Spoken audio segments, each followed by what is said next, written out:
You're listening to the Hawke Media Podcast, a podcast dedicated to helping entrepreneurs and executives crush the digital marketing game. Whether you're looking for techniques and strategies or tools and resources, you've come to the right place. Let's get into the show. All right, you're listening to HawkeTalk. I'm here today with Selema Masekela. How are you? I'm well, man. I am enjoying faux summer in Los Angeles. You're in LA, yeah. Nice 84 degrees in Santa Monica today. I'm actually sweating right now, like actually. Yeah, it was. I live in Venice, so I'm just next door to you. Yeah. And yeah, I don't know if it's a good thing, if it's just normal Santa Ana conditions, or if the shit that we're doing is showing up. We'll see. I think it's probably the latter, and I'm not like irrationally, climate change guy, but it's still like it's an obvious thing. I think at this point, even the U.S. military, normally conservative branch, has said, climate change is a real thing and will affect our ability to be a military in 20 years. So I think at this point we can say climate change is a real thing, no matter what side you're on. And I wouldn't say it's Santa Ana. I'm looking out my window. Santa Ana brings wind. There's not much wind out there right now. Yeah, if you drive north to Malibu, you do get the wind was howling. Okay. But we didn't get the same effects down south here yesterday or today. I mean, I'm a surfer and a snowboarder, so both of those passions make you a glorified, albeit shitty weatherman. So I'm almost done with my pilot's license as well, and have passed my weather test. So I had to learn how to read charts and weather charts now too. So way more sensitive and aware of it these days than ever was before. Yeah, I bet. Where do you fly? Santa Monica, right on that border. So I will be flying tomorrow night. But yeah, to jump into this, got to take it back to the very beginning. I assume you're born, you're in the hospital, you start, figuring out how to rearrange everything to make sure you can get the shot. You start talking to the doctor about, maybe interviewing him. Like, how did it all start? Where are you from? My mother and father had me here in Los Angeles. Nice. And a rare breed.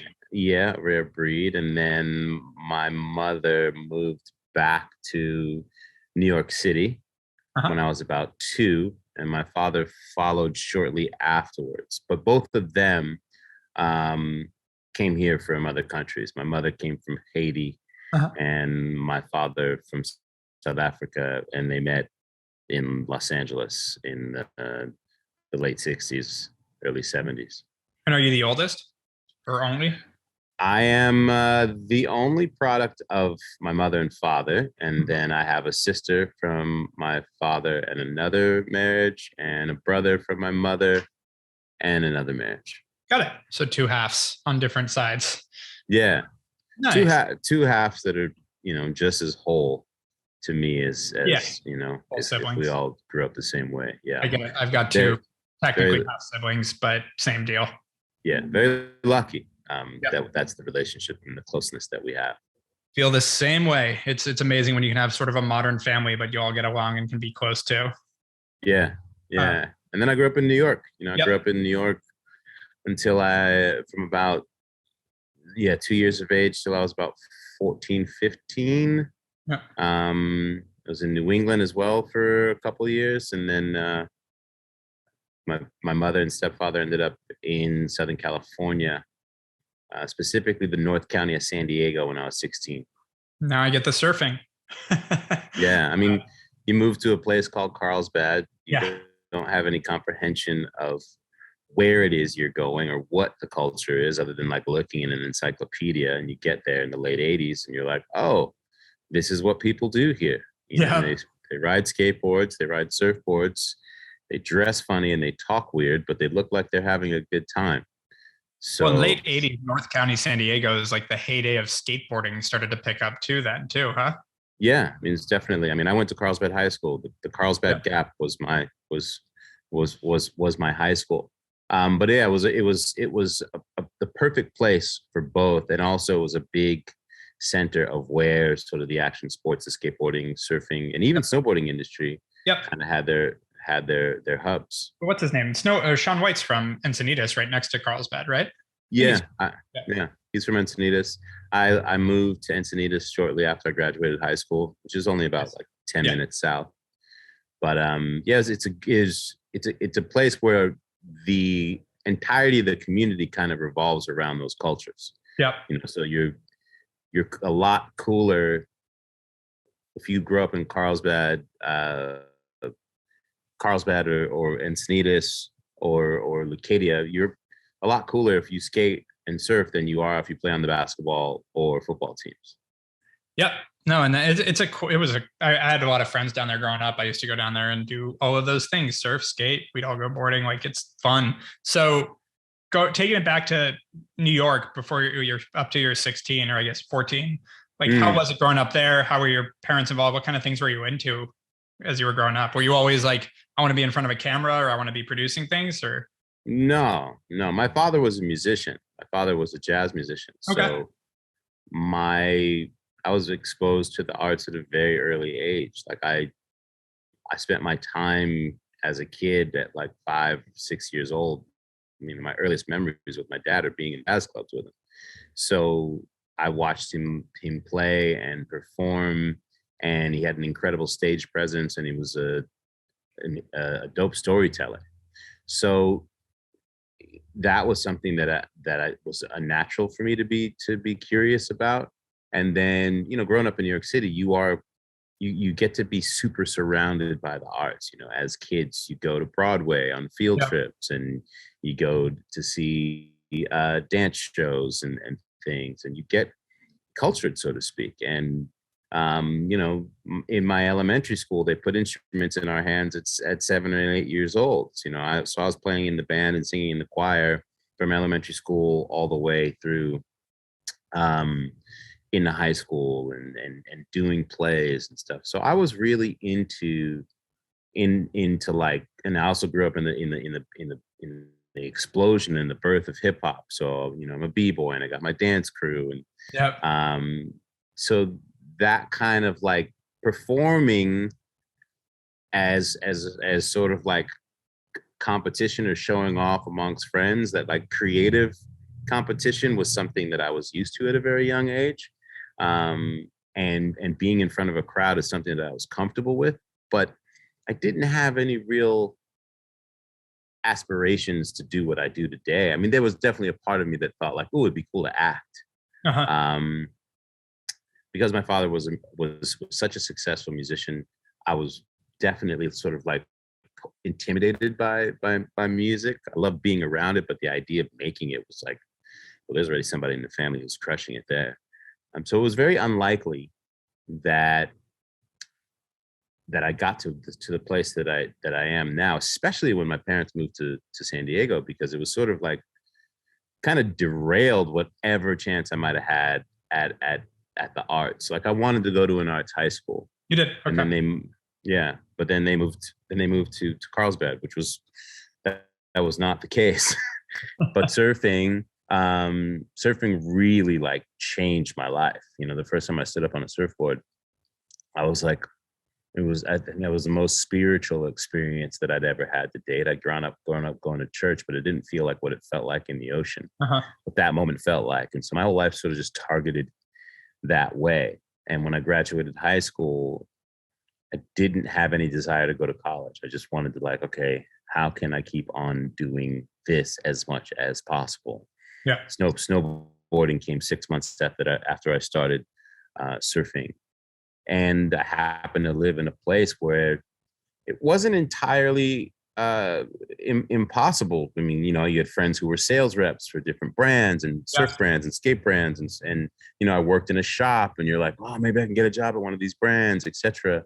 And it was just, it wasn't an abnormal aspiration to be like, how can I not get a real job? How can I stay as close to this as possible?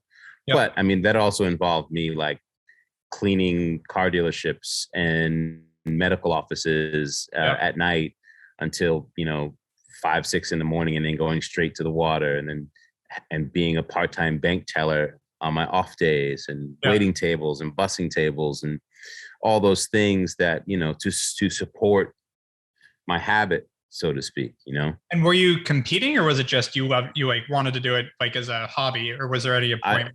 I wasn't competing, but I got good quick. Uh-huh. But the kids in my school, and they had been surfing since they were like 6, 7, 8 years old. And for me, I started like 2 months before my 17th birthday. Yep. So I was all the way late, and there was nobody else that looked like me for miles, let alone anyone who looked like me that were doing these sports. So it was kind of far-fetched and rather incomprehensible for people to even conceive that, like, oh no, this is how I wanted to live. Yeah, got it. And so how long did that lifestyle, first off, actually, I'm curious, how were your parents about it when you said, I don't want to go to college, I just want to, work odd jobs so I can surf all day? Yeah, they were a bit freaked out. Yeah. I remember my mother, by that time, my mother and my father had been, they'd been apart since I was like 2, but they maintained a healthy friendship in the interest of parenting me. Mm-hmm. But I remember them sort of having a summit, my step-parents and my dad, to be like, what's going on with this dude? And my dad, he was the most level-headed because he was a creative. My parents, my stepfather was not stoked at all. My mom was definitely confused, but my dad was definitely the most level-headed. He's like, I get it. I get that you love this thing. Yep. You just got to figure out a way to get close to it, to get in it. Like, what's the job? What's the thing? What do you want to do? Do you want to move to Hawaii and see if you can make it as a pro? Like, what do you want to do? Mm-hmm. And he said, because right now what you're doing is not cool. And like, those guys are cool. The people who live that lifestyle, that figure out how to make it, they're cool. You're not cool right now. So figure out how to get as close to it as possible, and then you'll see what happens. And parent feedback, that unfiltered, just, you're not cool. Sometimes you need to hear. I get the same thing sometimes. You need to hear it sometimes. Yeah. And my dad was cool. It was also like, it was great to have a dad my dad was like cool, like super, super cool. He's a South African jazz musician, man. Yeah, traveling the world, and he's writing Broadway plays and doing all sorts of dope shit. And he's like, figure out a way to be fucking cool in this thing. Yeah. And that opportunity would literally be as a receptionist, as an intern at Transworld Skateboarding and Snowboarding magazine. Got it. I was 20 when I got that job, just before my 21st birthday. Got it. And so you spent a couple of years, I guess, out of high school figuring it out, doing all the jobs. Yeah. Yeah, I was 21 when I got that job. Well, maybe almost 22 when I think about it. But yeah, I did construction. I worked in the bank. Like I said, waited tables, bus tables, bar back, janitorial service, window cleaning. You name it, pretty much I did it. And a lot of stuff that was within the service industry. Yep. And I'm so grateful that I got to work in those touch points where I dealt with people at a very human level. Like, when you're a bank teller and someone comes in to cash their check or make a deposit, you get a real glimpse into the totality of what they're going through in their life. Yeah, you can see their stress as they're trying to make decisions about what bills they're going to pay, etc. And you wish that you could reach into your drawer and give them money. Yeah. When you work in an office building and you're cleaning it late at night, and you see the people who are there late, like stressed out, trying to make deadlines, etc. Those are things that, like, and I was always conversational, so people kind of open up to me about where they were at. Mm-hmm. And so through all of that, I think it just very much, I had a really healthy respect for the wide landscape of the differences that make us, interesting as human beings, as a collective. Yep. I didn't have any airs that to make me think that, like, I was especially cool, because everybody, like we said at the beginning of this conversation, you're like, oh, you realize everybody's got a story. Yep. It's totally true. And so, lost my train of thought. Was listening. So you end up getting this job at Transworld. How did that happen? I was bussing tables at a place called the Potato Shack in Encinitas, and a bunch of people came in. They were on their way to the Action Sports Retailer Trade Show in San Diego, the ASR trade show, and they all had badges on. And a bunch of them worked at Transworld, and some of them were at different brands. They had the names of their brands that they were at on their badges. And I saw the table and I was like, whoa, that's my people. And it wasn't my section. So I had to negotiate with my friend, Greg Whipple, to get that table. And he made me pay him $5. And I was like, I'm not going to make $5 on that table. He was like, well, if you want it. He was a Canadian, ironically, who are supposed to be the usually they're friendly. But he was a real Canadian hustler, Greg Whipple. And I gave him the $5, started talking to the table, styling them out with extra coffees and, orange juices, etc., and asking them what they did. And they started talking to me about their jobs. One person did ad sales, another person was like a graphic artist, and they were all like super passionate surfers and snowboarders and skateboarders, but they had jobs in the space. Yep. And one guy, Chad Denena, who worked at Transworld in ad sales, he started coming in on a regular basis. We became homies. And then one day he was just like, yo, what are you doing with your life? Like, what are you doing here? You're engaging and clearly like you're passionate about shredding. Like, what are you doing? You should be working in the industry. And I was like, well, yeah, that'd be amazing. And long story short, he told me that they were looking for a junior ad sales rep. And to call him on the following Monday. This was on a Saturday. And I could come in for an interview and train underneath him. And I was so stoked, but also so freaked out that someone had given me this kind of opportunity that I didn't call him on that Monday. I called on Wednesday. For some reason, I was scared. It was just too good to be true. And by the time I called him that Wednesday, he was like, dude, I told you to call me on Monday. You fucking blew it. We hired somebody. Then he called me back 2 days later on a Friday and said that their receptionist had decided that she wanted to go back to school. And if I wanted to hustle, I could come in and answer phones and see where it goes from there. So I went from like getting a real job, like junior ads, learning the ad sales route during the explosion of snowboarding and skateboarding to like, you can answer the phones and see. And it's crazy that little like that. And obviously it's worked out, but in that moment, like that little, that fear that was driven there, you ended up not calling and missing that one opportunity. It's just so kind of indicative of life in the sense of like these little things and little decisions we make. Don't get me wrong. It can work. The longer the story goes, the more it can work out anyways. But in that vacuum, like that opportunity was missed because of waiting a couple of days. Yeah, it was, but I think it ended up being, it ended up being a strange gift in that I had to hustle in that building, stuffing envelopes for the photography department, or for the editorial department, or, doing shit for the ad sales guys, et cetera, et cetera. But I got to know the landscape of how the magazine worked. People got to see that I was really, the guy at the front desk was really passionate about the thing. Yeah. And I ended up getting off the phones a couple of months off of answering the phones within about 6 months, because the woman who worked in product sales, who pushed like the t-shirts and the videos on shops and the Transworld swag, said, I want you to try and sell some videos. Everybody loves you on the phone when they call.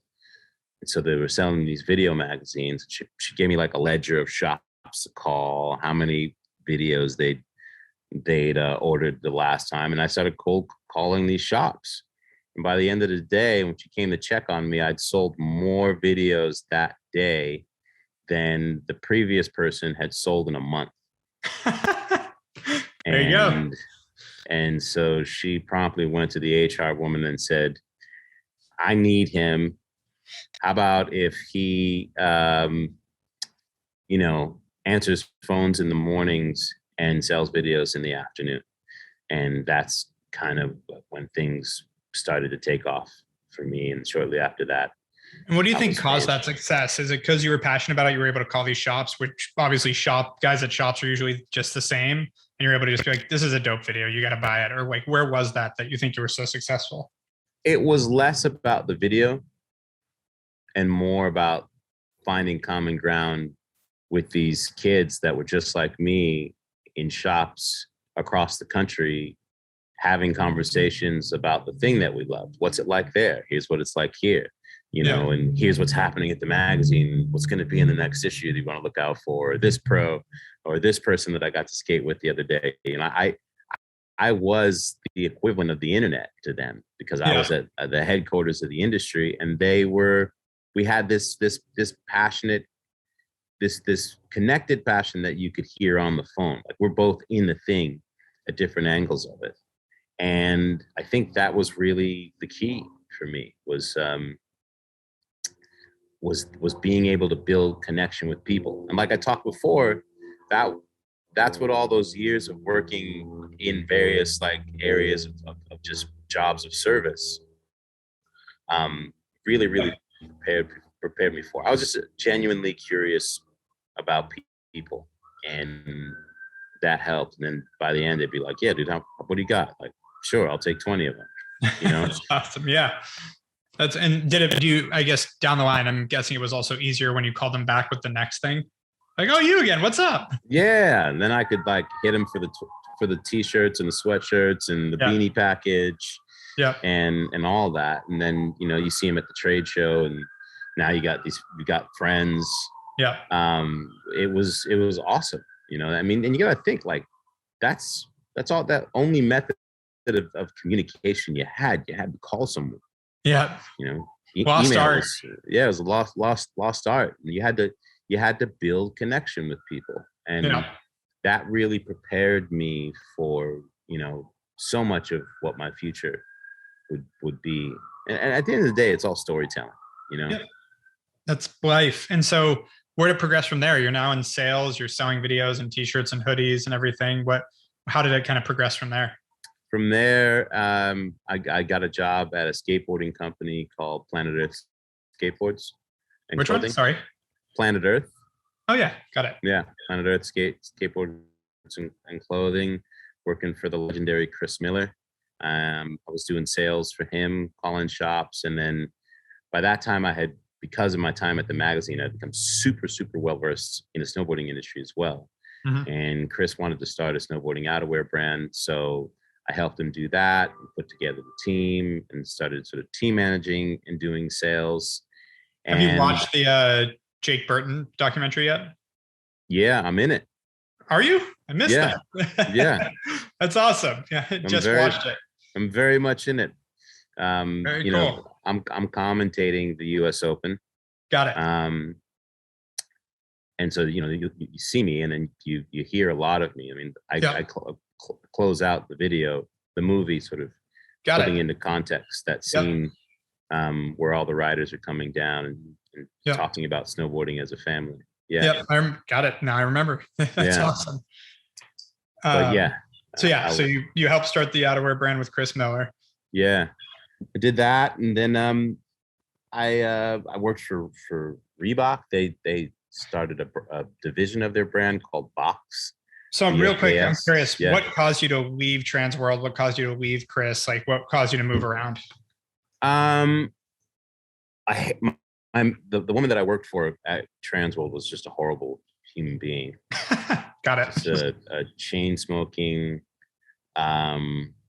just she literally drove the kids who worked for her on the phone with hatred in her heart. So, back then you could like scream and yell and curse at somebody and throw stuff at them, and it was cool. Everybody felt for me, but there was nothing no one could do about it. And HR wasn't going to fire her. She represented a lot of money for the magazine. So I finally just push came to shove, and she fired me. And I was devastated because I had found my dream job, but I was surfing at this place called Seaside in Cardiff, on the Cardiff Solana Beach border in San Diego.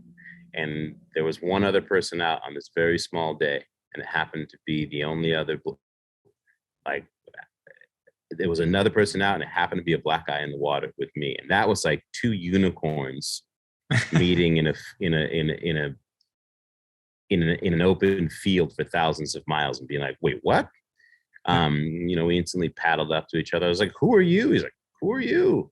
And we started talking, and we had this instant commonality, and I told him where I worked, and it turned out that he worked at Planet Earth in sales. He had recently retired as a pro skater, and he was like, dude, come in. I'll get you an interview. And that's how that started. I got to sit down and have an interview with one of my heroes. I had pictures of Chris Miller on my wall. Mm-hmm. And now I'm sitting here having this guy's interviewing me to work at his company, Yeah, that's amazing. And it was really amazing. And that's how I got my job there. And so what caused you to want to leave to go to Reebok? As much as I love doing phone sales, I like being at events. I really loved what team managers got to do, like to travel with the team and go to contests. And a friend of mine that was the marketing director at Billabong said, hey, there's a team manager position available. The Reebok's doing this thing, and I can get you an interview. And I got the interview with this guy named Nick Adcock, and he loved all the places I'd been and all these different touch points that I had, from retail to athletes, etc., from what my story had been so far. And that's how I got the job there, and that was amazing. I managed the surf team, snowboard team, skate team, and it was I got to travel around a bit, do R&D at Reebok in Boston, trying to build skate shoes and snowboard boots with pro snowboarders and skaters, and it was a really, really amazing couple of years there. And because I was always at these different events, trade shows, and this is before the X Games really happening, we'd always take turns on the microphone announcing at these various events. Nice. And it was all DIY. So it's like, oh, who's gonna get on the mic? Like, you want it? Cool. And so I would always be one of those people who was unafraid to sit and talk story, commentate runs. And I got kind of a reputation to be like, hey, if you're having a demo or a contest and that guy's around, you should put him on the mic. So that was kind of happening concurrently while I was traveling and going to these different contests. And what year was this about? I'd say this was in like 95, 96. Okay. Yeah. Got it. Awesome. And so you're at Reebok for a couple of years, is what you said? Yeah. And what happened next? What's the next path? Reebok realized that they sold like boys medium soccer t-shirts. Total sales were more than all of the skate shoes and snowboard boots that they were doing with this fledgling box brand. They were just like, what are we? Someone in accounting or in P&L was like, this is stupid. Why are we doing this? And someone looked and said, you're right. And they just canceled it. My boss called me one day and he's like, mate, he's Australian, mate, box is dead, mate. She's gone belly up. And I found myself sort of asked out again, trying to figure out what next. It was all about trying to stay as close to the dream as possible. And yep. And were you still surfing all the time, boarding all the time? Oh yeah, I mean that was the best thing about the jobs, all those jobs. It was the first time that I found people who were like, the waves are good, we should go in late. Yeah. A storm, there's the snow's going to be good, we should bust our asses Monday through Thursday so that we can leave Friday and go ride for a few days. And that was considered good for business. Yeah. You want to leave early and go catch a sunset session after work? Yeah, let's do that. Go surf at lunch, go skate at lunch. Those were things that were like normal and not considered weird. Yeah. And then obviously in getting to travel and go to, various events as a team manager, I've suddenly found myself on the front lines of like the greatest high performance that was taking place in all of these sports. Yep. That's awesome. And so tell me about Reebok cuts this department. Was that like a stressful time, or are you kind of like, all right, I'll figure it out? And like, it was a super stressful time. Yeah. I was, I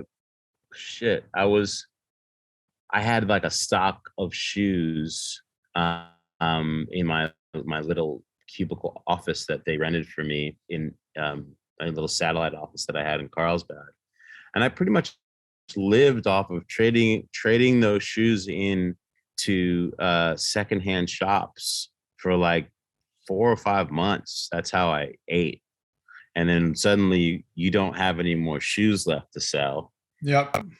The industry is going through an interesting shift, and you're literally like trying to figure out like, how am I going to eat? I remember at a certain point I tried to get my job back at the bank because I couldn't get a job in the industry.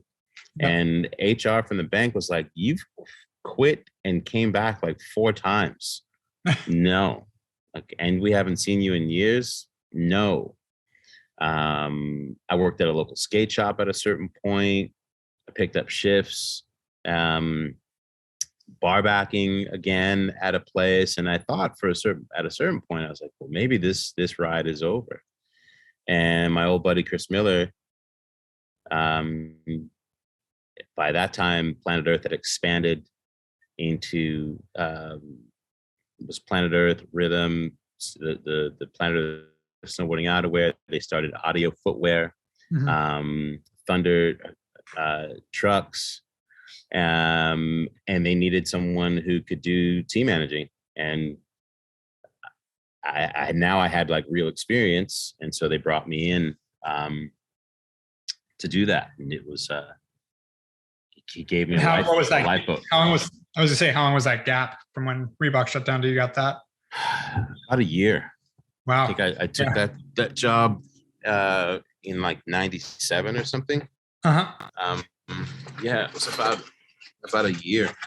And it was, but it was good. It was humbling. Yeah. You need that. You need that reset. It almost makes you value it more and work at it harder when you have it, because it's fleeting. Yeah. I mean, I was never comfortable. Yeah. Ever. Right. Yeah. But that discomfort that allowed me to still do what I really, really loved, and be around what I really, really loved, was far more valuable to me than my friends who had great jobs. Yeah. That they made money at, but they hated. Yeah. And they didn't surf or skate or snowboard anymore. Yeah. And I was like, well, who's really winning here or losing here? Like, whenever I see you, you just want to drink and tell me about how shitty your existence is. Seems like the wrong way to go through life, huh? Yeah, man. I'm really, really glad that like my parents didn't put any of that like aspirational, you need to be making X amount of money by this time. Yeah. Be married by this time, or any of that stuff on me. And they allowed me they accepted that like this dude's gonna have to find out on his own, and as long as he doesn't kill himself along the way, we're good. Yeah, which you take some risks snowboarding and surfing, but generally you can be pretty safe. Yeah, generally you can. Yeah. So, all right. So you go back, start managing the team. Tell me about what happened from there.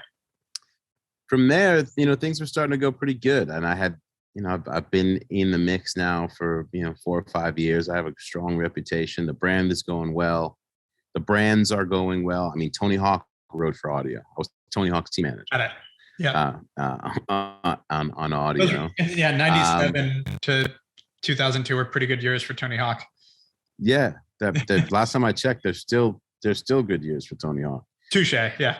They're great. Well, side note, I've spoken at 3 conferences with him, and every time, because my company's Hawke Media, people just assume we're together.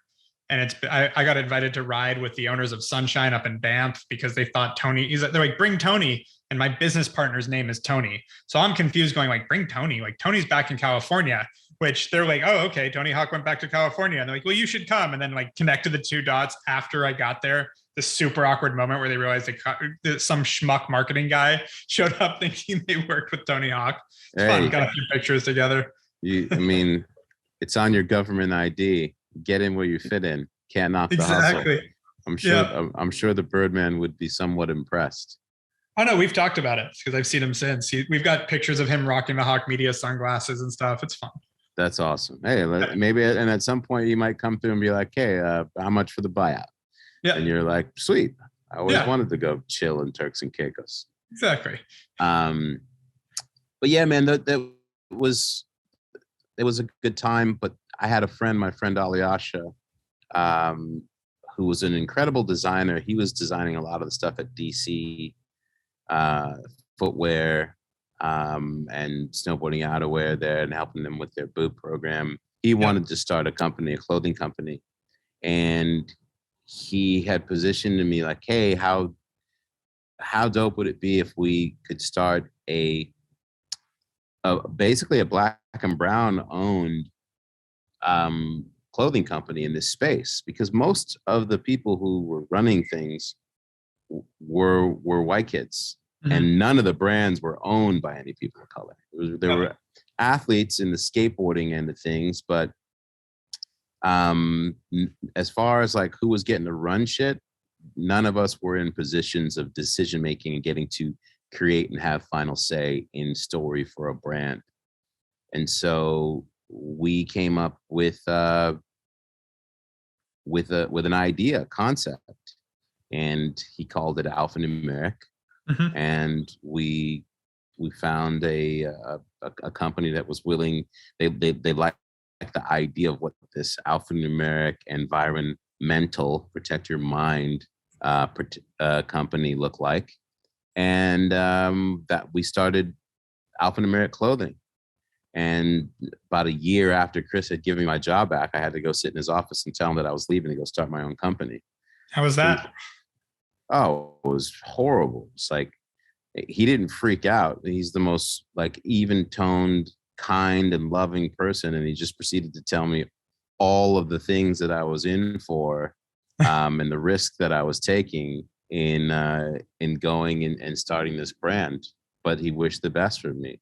And nice. He'd given me and taught me so much. I walked out of there, I remember, in tears, and then like got in the parking lot with like this rich sense of entitlement, of excitement that like, holy shit, we're starting a brand. Yeah. Like I've worked at all these brands and like been rejected from all these brands. And now like we have a concept that we think can maybe turn the industry on its head. And that's what we did, man. Ended up being a incredible streetwear company, snowboarding outerwear company. We were the first brand to kind of fuse together the idea of like punk rock and hip hop kids, and weave in car culture, import tuner car culture as well. We were one of the first brands to support like a female skateboarder on the team and have her be on the same level as the dudes. And we had a really interesting mix of like Black kids and brown kids that ran the company, and our team was the most diverse team intentionally of athletes. We're Black, Filipino, Asian, white. Like we really wanted to celebrate the totality of what this lifestyle meant to all kids. Yeah. And it was a great time.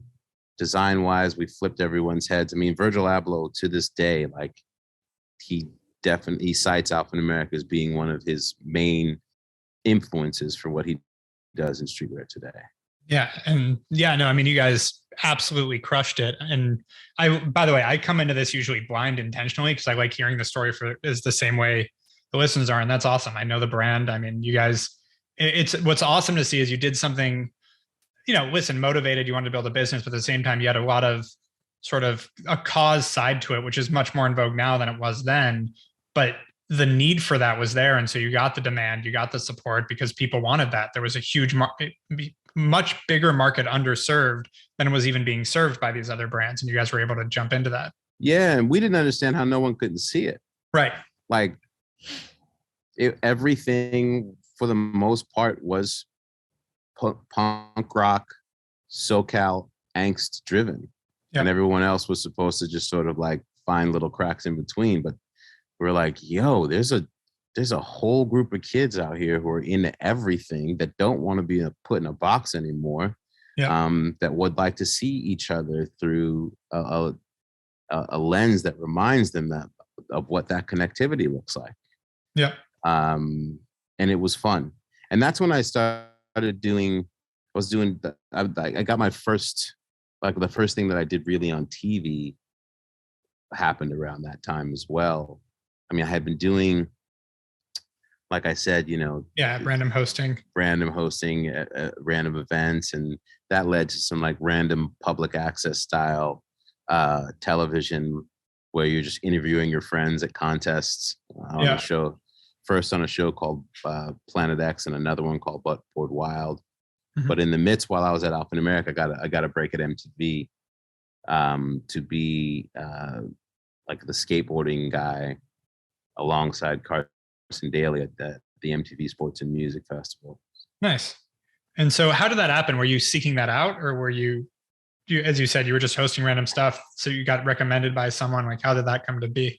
Yeah, I mean, people would be like, oh, I saw you on that thing, or you were really good. And you got, again, remember, like no internet. So yeah, you plop up for 5 minutes on a random ass channel. You can walk out your house the next day and people be like, dude, I saw you. Yeah. And especially since there was so few ways to view action sports culture.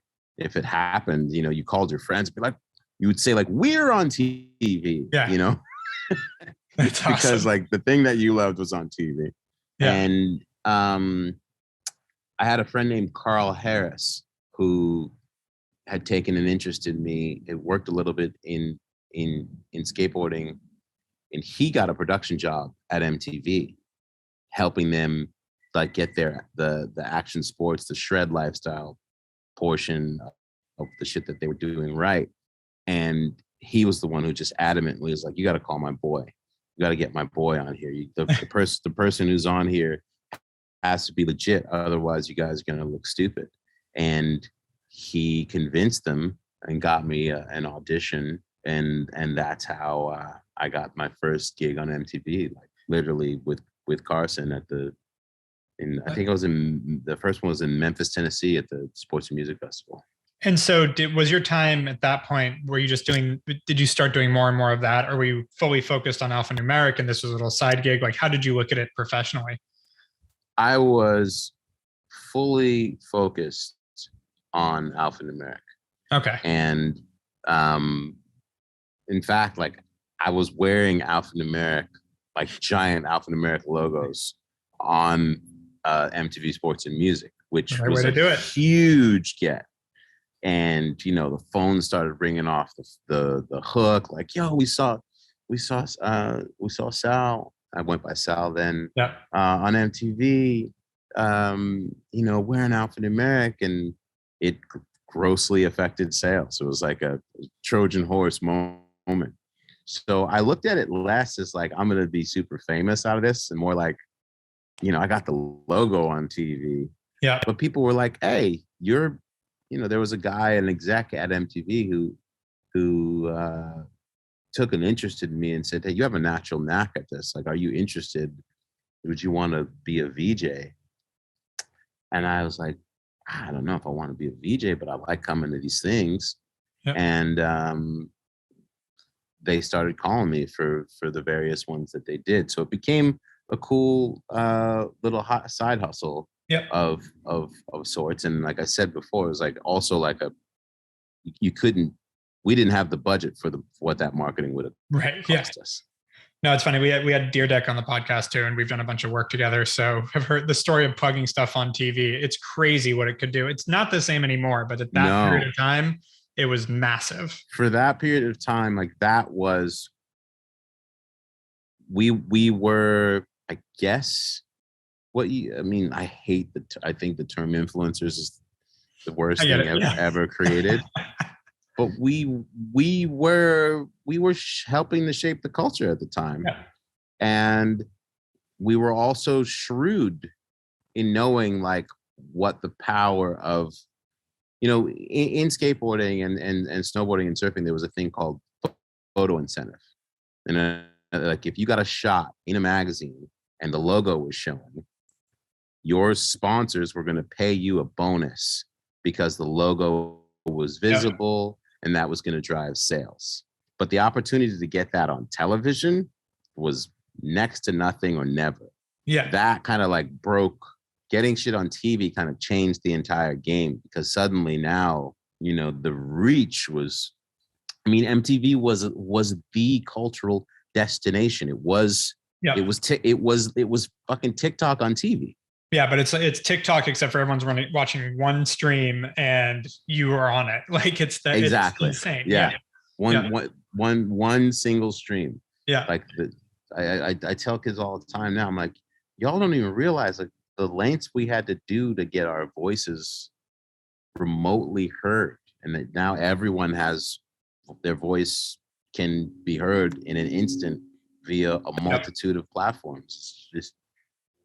It's wild. Yeah, it is wild. And it's also like an inundation of brands now, where it's like, it's not like that one brand, even if it was on something that everybody's watching, you get your brand on the Super Bowl now, it doesn't necessarily translate into anything anymore because they're getting hit up by so many things so often. Yeah, none of it matters anymore. Yeah. Now, but actually what I think it's done is like, your story has to be so unique, so genuine, and have the ability to connect that it can sift through the entirety of the bullshit, and rise and build connection.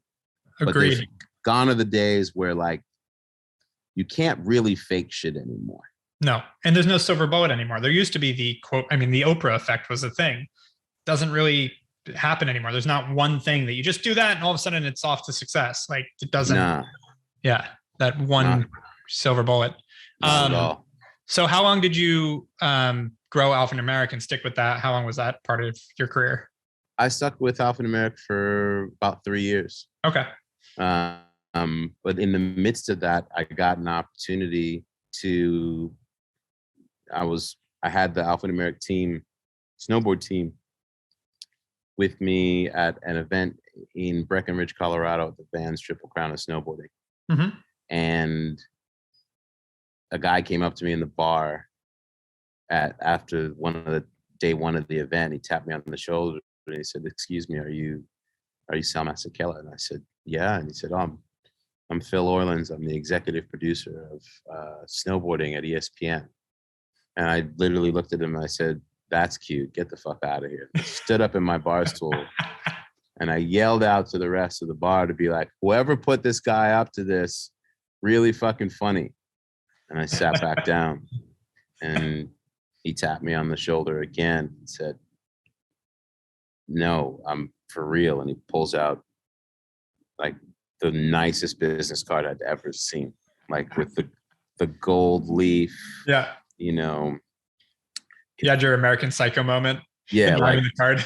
yeah, the textured, textured woven red leaf,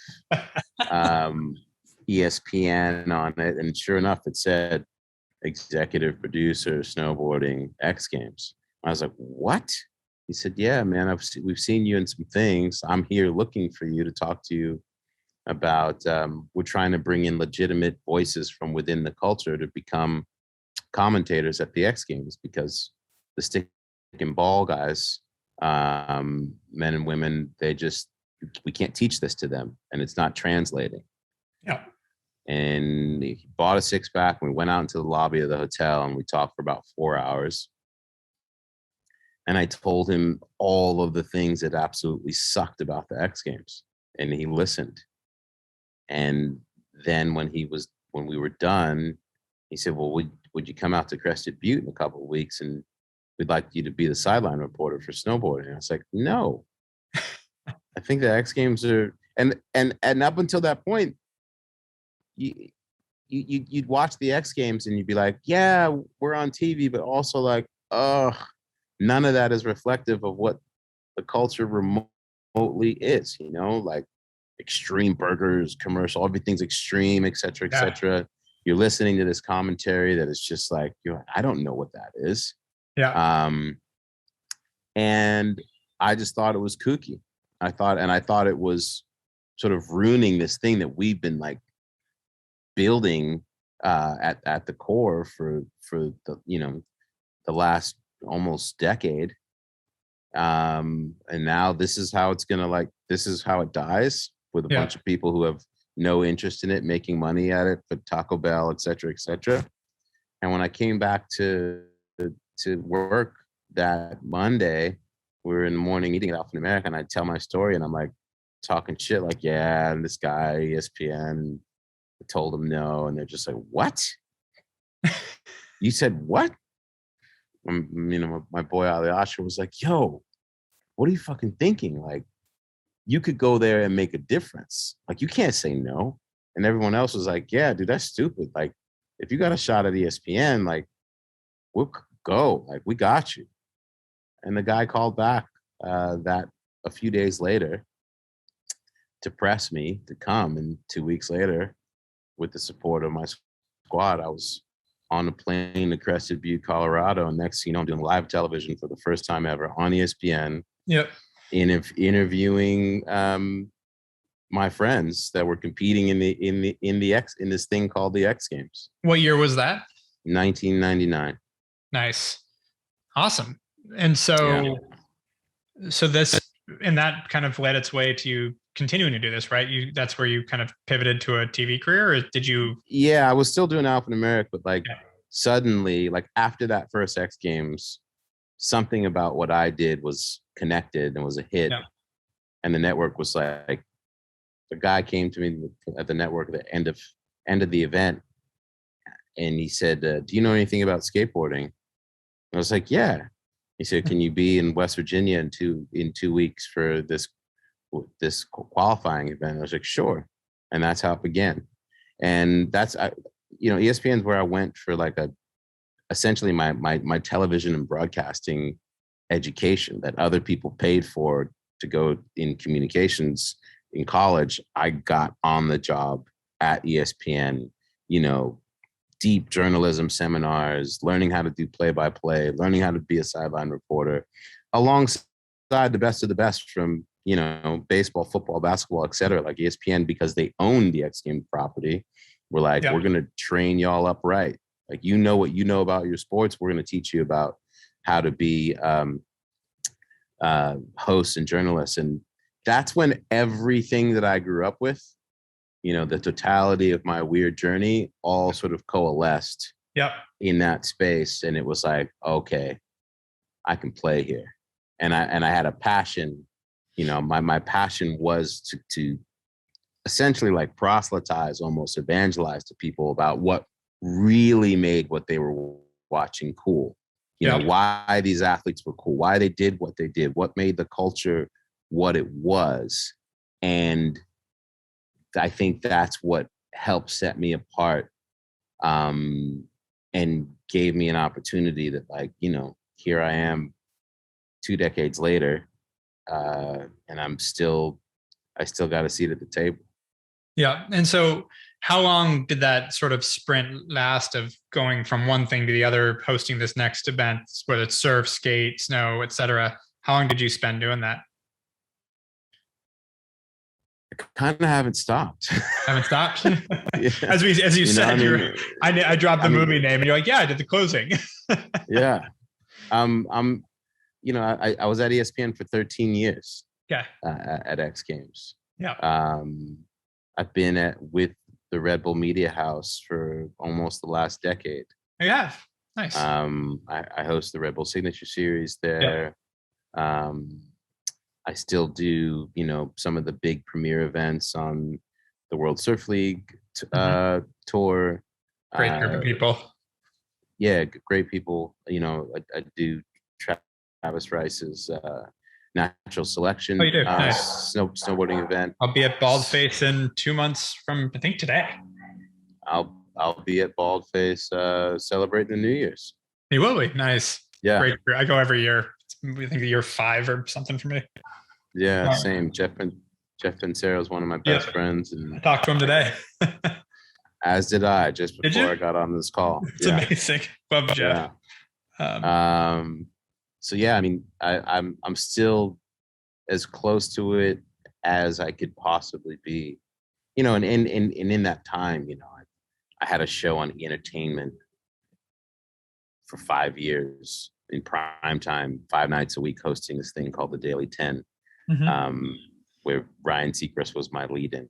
Yep. You know, I've worked at Vice as doing real, like, more correspondent deep dive storytelling on a show that called Vice World of Sports that I got to co-create. Got to go and work the World Cup of Soccer in South Africa for 2 months doing human interest stories. Been to 2 Olympics, Winter Olympics, and just got back from Tokyo a few months ago as well for Surfing's first debut. Through all of this, you mentioned the passion where you found the confluence of everything you grew up doing and everything just felt right. Did that ever waver? Or have you just, like, to this day, you're like, I found it. I love this. This is my thing. I think whenever I feel like I've exhausted one bucket within the thing, I find another space where I think I can play and feel like I can almost be starting from the beginning again. You know, so that's what was nice about, like, the experiment of working in a daily news entertainment show where it's nothing like the X Games, but that, at the same time, that was sort of like my grad school when it came to television production, because now I learned how to write, and I have to do a show every day and make it cool, and I got to go to press junkets, and I have to make this thing that is kind of like salacious, digestible, and fun, and do it with a wink and a nod so that it's not cheesy. Yeah. And so that, I remember that after the first 6 months that I was at E and I came back to do the Winter X Games, everybody at ESPN was like, what happened to you? Like, you were good before, but now you're like good. Now you're like, a professional. And I was like, yeah, I've been training every day as opposed to doing an event and, like, going off and surfing and skating for a couple of months, you know. Well, and people forget how much that is such, like, everything's a muscle, works like a muscle. Like, if you train at it, no matter mental, physical, it all works the same in that sense. 10,000%, man. I to this day, I don't like long layoffs because I'm like, fuck, do I still know how to do the thing? Yeah. But it's been, that's kind of been my motivation. You know, and that's how I got into producing and being like, okay, what I've been in and around television and storytelling for the last, at that point, it was like, you know, 13, 14 years. What kind of stories do I want to tell? Yep. And so that's how I started producing. And you wrote a book too, as well, correct? Just published a book. Just published a. This is recent. A book called Afro Surf. I started another brand, co-founded another brand, a lifestyle streetwear brand called Mami Wata, that's from South Africa. And just sort of, it's a surf style lens, it's a surf lifestyle brand through an African lens. Largest continent on earth that's surfable. No one tells the story of surfing in Africa. And so with that, we decided to do this book called Afro Surf that I co-published during COVID, during lockdown. Did a Kickstarter for it, sold about 1,400 copies. And then when it started getting passed around last Christmas, suddenly we started getting calls from book publishers, and the folks at Penguin Random House and 10 Speed were like, hey, we want to do this for real. And so we published that in June, put it out in June, and it's going nuts. That's amazing. We've moved about almost 20,000 copies since it came out in June. There you go. I just pre-launched my book, launching in March, and the goal was 20,000 copies. So by then, awesome. Well, yeah, we didn't plan for it. No, it sounds like happened organically. It happened organically, and it just, the surfing culture is for the most part has been told through a very distinct lens, right? Like it's very much this like SoCal beach bro, or like Southern Australian sort of story, a little bit of like the Polynesian history, but it's not really told through very other lenses, but it's happening globally. And the brands certainly don't do so. And so to be able to, my father was a political exile in South Africa for 30 years due to apartheid. So it's very much my connection to it is deep and rooted. When he finally got to start going back home in 1991, I started going there and started surfing there, and it changed my whole outlook on the world. So to be able to now be still chasing my passion of shredding, but doing so through telling this deeper story that goes back to my origin, is insane, and continue to find a deeper passion, which is cool about you. That's what I'm hearing in your story. You continue to like connect the dots even more and more throughout your life. Keep mining the thing relative to where you are at today. I think it's easy sometimes to get caught up and see what other generations are doing or what other kids are doing, etc., and be like, do I need to no, I do not. I need to listen to the kids. I need to pay attention to what they're doing. I need to pick up on where their points of reference are, and be aware so that you can continue to grow, but don't try to pretend or be them. Just tell stories, the things that I have to give relative to where I am today, and the sum totality of my experiences, which I don't care how many followers you have, and how much content you're firing off. You ain't got these stories or these experiences or these touch points. You have to live them. And that's where I think your depth of brand wealth lies when it comes to what am I going to do next. It's it's the summation of the shit that you have lived up until now. No, I totally agree. So 3 last questions for you. 1, you still get to snowboard and surf all the time? Yes. I got a Epic Pass Nice. and an Icon Pass. And like I said, I'll be at Baldface celebrating. Baldface. That's good call. Ringing in the new year at Baldface, as I have consecutively for the last 8 years. Assuming they don't stay shut down, my wife and I will be on Lech in Austria. Oh, nice. Yeah. Nice. Nice. So last 2 questions. 1, what's next? What do you, you've got this book, you've got the new fashion company coming up, or the, streetwear. What are you focused on that for the next few years, or do you think that's the life goal, or where do you think you're going next? I continue to find new ways to tell stories. I make music as well. I record under Alakazam, which is Masekela backwards. Oh, cool. And I've had a lot of fun with that, and get my music in lots of shows and stuff. You can find it on Spotify and all the platforms. So continue to make a little bit more music. I I have a couple of shows and a film project that I have in development that I hope to get out there in the next year or so. Continuing to figure out how to storytell. Am I going to continue to? I got a book in me for sure, a memoir in me for sure that I've been sketching out as well. I have my podcast, the What Shapes Us podcast, that I'm relaunching right now, and I'm in a very sort of I'm excited about this book and this brand, and taking that and turning it into moving pictures as well. Got it. And last question for someone up and coming, that next passionate surfer or whatever that passion might be, what would be your one piece of advice you either wish you heard or you did hear that really kept you going along the way to really pursue that dream and kind of achieve it at the highest level?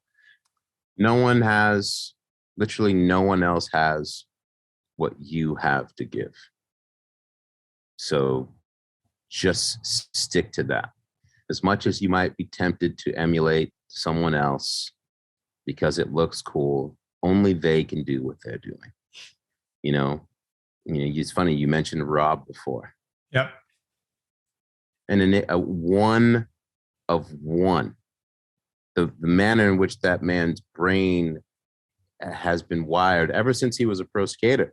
Yep. Like, he was the only person who saw the hustle beyond, and what it would take to actually make it past actually just the physical skateboarding part, and built this incredible machine. That is, when I look at what Rob's done in the last 15 years, I'm like, they're gonna write books about this dude, Oh, yeah. But no one else could do that. Yeah. So be inspired by, but don't try to do what anyone else is doing, because no one else has what you have to give. And I think I spent certain parts of my life thinking that I needed to chase this person or that person, and then suddenly it was like, oh, it's all right here, and I don't have to stress about it because it's literally right here. Well, Selema, this has been truly awesome. Thank you so much for coming on HawkeTalk. You've been listening to the Hawke Media podcast. To ensure that you never miss an episode, make sure to subscribe to the show on iTunes or your favorite podcast player. Thank you so much for listening. Until next time.